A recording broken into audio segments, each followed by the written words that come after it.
Bonjour, cette vidéo fait suite à celle que j'avais publiée sur l'eau, vous savez, pour le cadre de se préparer à 72 heures de survie au cas où une guerre surviendrait. Voilà, c'est ce sujet-là.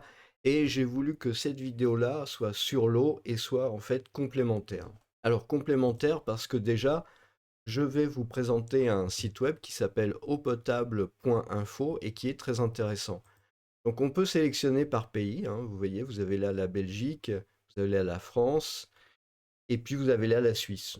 J'ai choisi comme ça de manière tout à fait arbitraire en fait la Suisse, hein, et on va voir en fait les informations qu'on peut trouver. Donc voilà, il suffit d'agrandir. Imaginons par exemple qu'on soit dans ces endroits-là, hein. Bon, bah, il y a des fontaines, hein.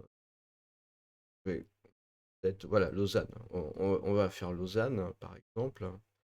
Donc à Lausanne, on voit qu'il y a un certain nombre de points qui sont repérés. On va aller carrément en plein centre-ville, hein, pour montrer que même en centre-ville, vous pouvez trouver des choses. Voilà, ici, et voilà. Donc là, par exemple, vous avez lieu d'eau potable, drinking water, donc c'est de l'eau potable, et puis amenity, voilà. Donc vous avez ici cette eau potable qui se trouve à cet endroit-là. euh, Rue Mercerie. Rue Mercerie, vous avez visiblement il y a un espace vert, hein, etc. Et donc vous avez de l'eau potable. Vous voyez que vous en avez quand même dans pas mal d'endroits. Alors, il faut quand même faire un peu attention, c'est-à-dire que quand on va voir comme ça de l'eau potable dans une ville, il faut bien se rendre compte que derrière, vous avez nécessairement toute une infrastructure pour amener l'eau. C'est-à-dire que l'eau, elle n'arrive pas comme ça. C'est pas nécessairement des sources qui sont locales. Ça peut être amené à travers des pipelines, des aqueducs. Et voilà, vous avez ce genre de choses-là. Par contre, si vous allez dans des endroits où c'est bah, la campagne, hein, bah, à ce moment-là, peut-être vous pouvez avoir, par exemple, de l'eau de source qui vient du coin, par exemple. Alors ça, je vous dis pas que c'est de l'eau potable qui vient du coin, d'une autre source. Mais voilà, vous avez plus de chances. Si vous allez, par exemple, dans des forêts,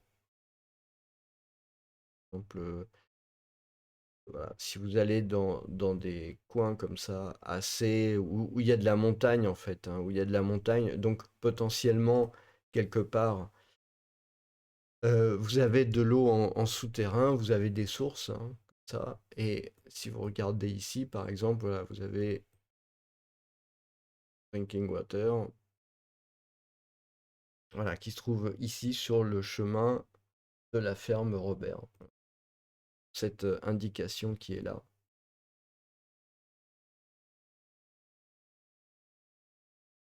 Donc potentiellement, vous avez la possibilité bah, de vous alimenter en eau dans ces endroits-là. Donc voilà. Donc ça, je l'ai fait pour la Suisse, hein, mais vous avez la même chose en fait pour la Belgique, hein. Vous allez par pays, vous choisissez Belgique. Vous allez voir, par exemple, si on prend, je sais pas moi, dans les Ardennes, hein, je veux dire, vous en avez une source à Louvetémont et puis une autre à Anlier. Donc là, voilà, c'est en plein milieu de la ville, quoi, du village. Mais vous pouvez probablement trouver des sources qui sont peut-être un peu plus aussi dans la, dans la campagne. Enfin, voilà, apparemment. Bon, un site qui est peut-être assez, comment dire, collaboratif. Donc peut-être vous n'avez pas nécessairement tous les points. Si vous allez regarder en France, vous avez France, hein, vous avez quand même pas mal d'endroits, hein. Bon, ils sont vraiment pas tous référencés, mais vous voyez, même dans les petits villages, en fait, vous avez des informations sur où est-ce que vous pouvez trouver de l'eau potable. Donc ça, c'est particulièrement important. c'est particulièrement important parce que en cas de crise, hein, bah, même à Paris, hein, je veux dire, à Paris, vous avez pas mal d'eau qui arrive, mais seulement il faut que ça soit amené ici par toute une infrastructure avec des stations d'épuration ou des choses comme ça, quand vous arrivez dans des villes. Mais dès que vous vous éloignez un peu des villes, hein, quand vous êtes à l'intérieur, je sais pas, par exemple, ici, vous avez probablement la forêt de Rambouillet, là. Hein. Vous avez probablement de l'eau potable en plein milieu de la forêt. Bon, énorme, donc ça, voilà. Vous avez un étang, donc voilà, vous avez de l'eau qui arrive, vous avez peut-être des sources dans le coin. Bon, je veux pas m'avancer trop non plus, hein, parce que c'est pas, je suis pas spécialiste de ces endroits-là. Je sais pas, par exemple, si on regarde au Portugal, par exemple, hein, Portugal, hein, si on va dans les endroits peut-être les plus au sud, on voit il y a des endroits où c'est possible justement bah, de trouver de l'eau potable. Donc voilà, comme ça, l'idée c'est, voilà, vous avez, et bon, bah, ça c'est le genre de choses que vous devez préparer avant qu'il y ait une crise. C'est-à-dire que vous devez savoir, voilà, j'habite à tel endroit, hein, je sais pas, Portugal, on va reprendre le Portugal puisque je suis dessus, hein. J'habite à tel endroit et à ce moment-là, je dois savoir à quel endroit je peux aller me fournir. Ici, là, il y a une fontaine. À quel endroit je peux aller me fournir de l'eau. Si possible, je sais bien que c'est pas nécessairement évident, mais quand même, si possible, essayez aussi d'essayer de voir dans la nature, c'est-à-dire en pleine nature, vous avez des stations comme ça avec des sources, des robinets, des choses comme ça. Peut-être demander un peu aux habitants du coin de savoir de quoi ils retournent. Renseignez-vous de manière à voir si, par exemple, ce que vous avez là, est-ce que ça provient d'une source locale? Parce que c'est intéressant, si vous voulez, d'avoir un secours quelque part. Si votre eau potable dans la ville, en fait, elle est, je vous dis, ça nécessite une infrastructure importante, hein. Vous avez une station de pompage, une station d'épuration. Il faut probablement aussi un château d'eau pour équilibrer la pression et ce genre de choses-là. Vous avez des stations de distribution, donc quelque part, ça demande quand même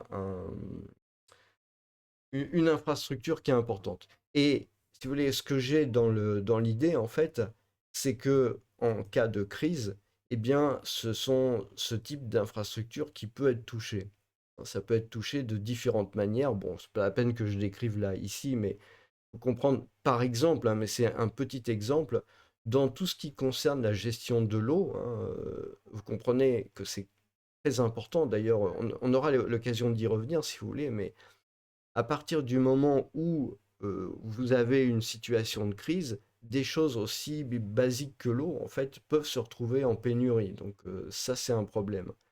Et donc, en 2024, si vous voulez, il y a quand même beaucoup de choses là-dedans qui sont pilotées par électronique et par informatique. C'est plus manuel ou mécanique comme ça a pu l'être à une époque. Donc, ça veut dire que c'est susceptible quand même de piratage, c'est susceptible de, voilà, de sabotage. Et d'ailleurs, ça s'est produit il n'y a pas très longtemps, en 2024, hein, cette année, il y a eu des infrastructures d'eau, je ne me rappelle plus dans quel pays, qui ont été justement piratées comme ça. Et donc, bah, ça vous montre, ça vous prouve qu'il faut faire très attention. En cas de conflit, par exemple, c'est évident que c'est le genre de choses qui peut être touché directement. Et vous voyez, il n'y a pas besoin de détruire physiquement le point, il suffit de le pirater et vous pouvez vraiment poser pas mal de problèmes. Donc, l'idée, c'est de se protéger contre ça. Donc, c'est les sources. Alors, je vous ai prévu aussi d'autres, enfin, des moyens alternatifs quelque part. Donc, par exemple, vous avez des ponchos. Le poncho, alors ce qui est bien, enfin, ce qui est bien, vraiment bien, mais c'est comme ça. En ce moment, en Europe du Nord, en fait, il y a des pluies de manière continuelle. Je ne parle pas des pluies catastrophiques qui ont lieu en Espagne, par exemple. Non, je parle vraiment des pluies continues. Depuis 2 3 ans, dans l'Europe du Nord, en fait, ça pleut beaucoup. Et bah, une des solutions en cas de problème, hein, ça peut être d'avoir des bâches ou des ponchos ou vous pouvez même utiliser des tarpes ou ce genre de trucs-là qui peuvent vous permettre de recueillir de l'eau sur des grandes surfaces. Et à ce moment-là, peut vous permettre de récupérer suffisamment d'eau, voilà, ensuite pour un certain temps. L'eau que vous allez récupérer comme ça, évidemment, il faut la filtrer. Éventuellement, il faut aussi la purifier si nécessaire, voire la faire bouillir. Mais ça peut être des moyens alternatifs. Alors, pas quand vous habitez en appartement, évidemment, hein, mais si vous avez une maison, un pavillon, ou même si vous vous retrouvez dans la nature, ça peut être une solution. S'il pleut suffisamment, ça peut vraiment être une solution pour recueillir de l'eau. Ensuite, il faut la stocker.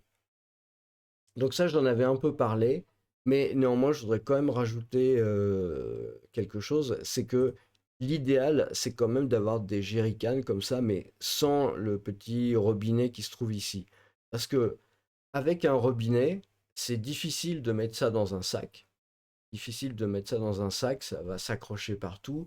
En plus, c'est un point de faiblesse, vraiment en bas, donc au plus mauvais endroit. Donc vous avez des risques de fuite, des risques aussi que ça se casse, que ça s'abîme. Enfin, c'est vraiment une très mauvaise idée quand vous êtes en situation de crise d'avoir ce type de choses-là, hein. Il faut avoir vraiment quelque chose qui soit assez solide et puis voilà, sans un robinet. Ça fait peut-être bien, mais c'est vraiment pas très.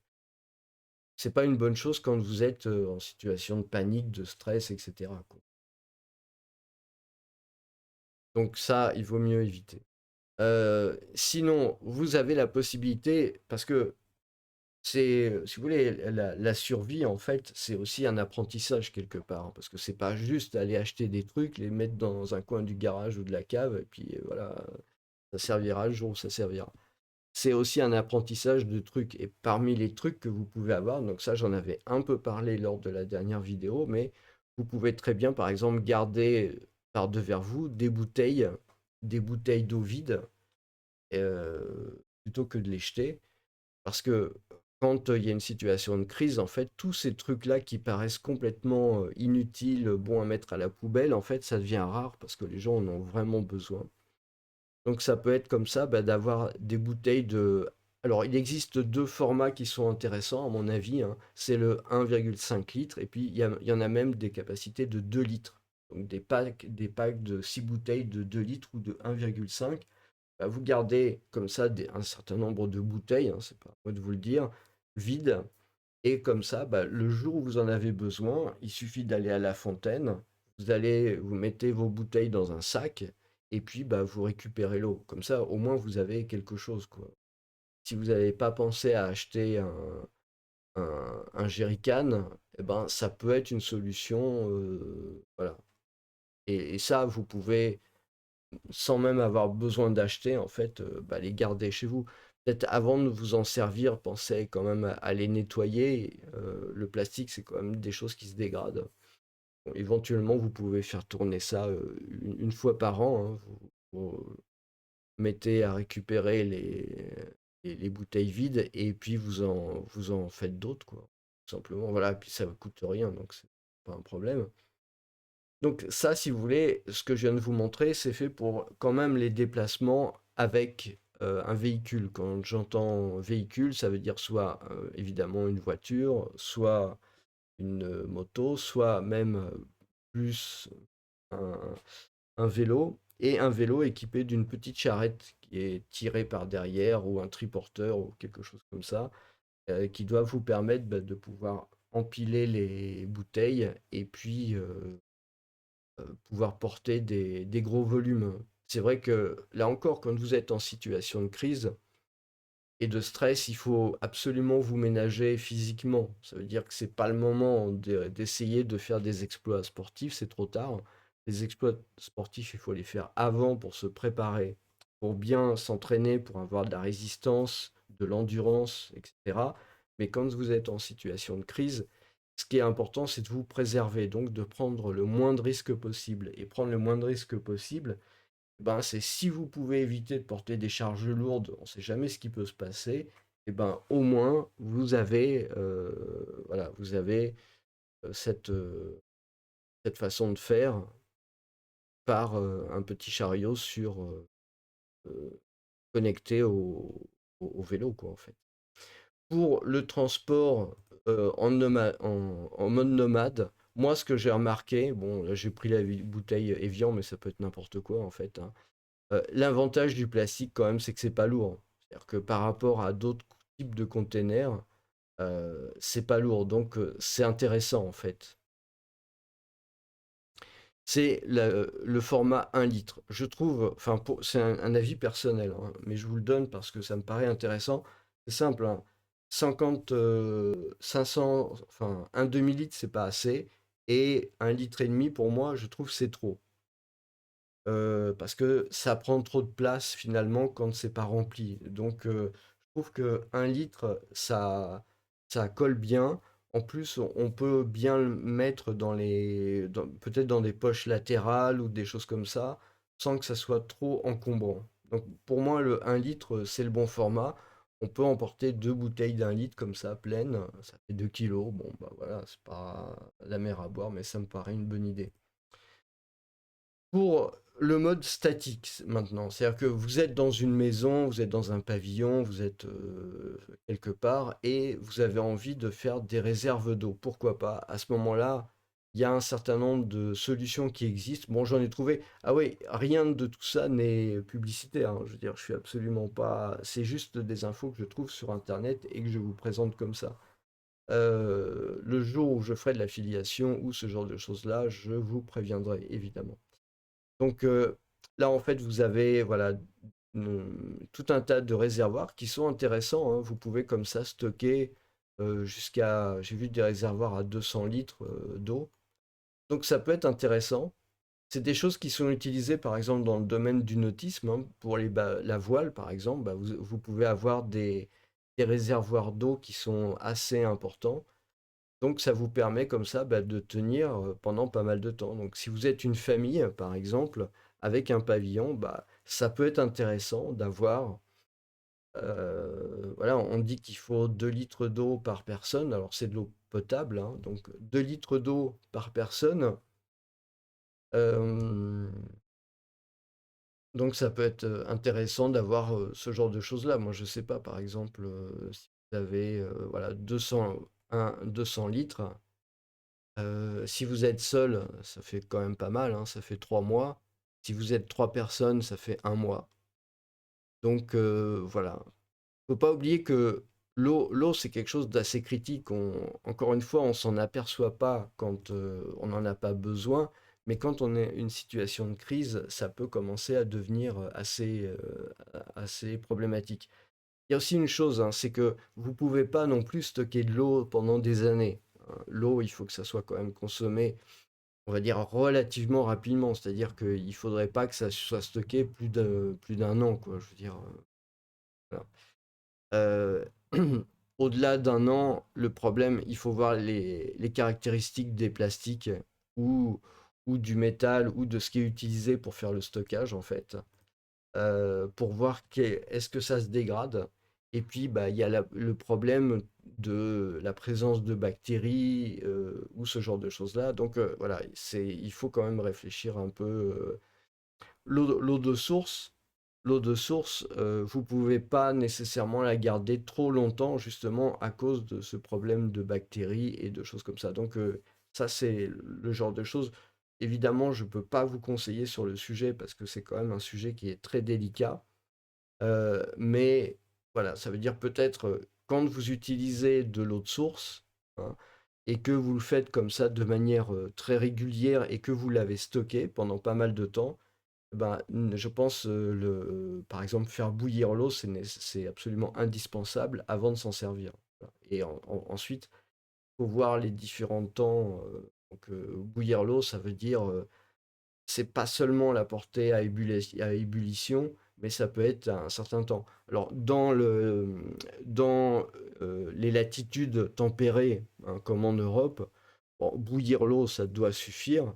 Par contre, c'est vrai que si vous êtes plus au sud, là, par contre, il faut respecter quand même un certain temps. Voilà. Et puis, vous avez toujours la possibilité bah, d'utiliser des pastilles qui vont permettre de purifier l'eau. Donc ça, c'est aussi une possibilité. Mais en fait, il faut que vous pensiez voilà, à ces trois choses, c'est-à-dire récupérer l'eau, transporter l'eau, stocker l'eau. C'est vraiment quelque chose d'important pour les situations de crise. Voilà, bah écoutez, je vous remercie et puis je vous souhaite une bonne journée.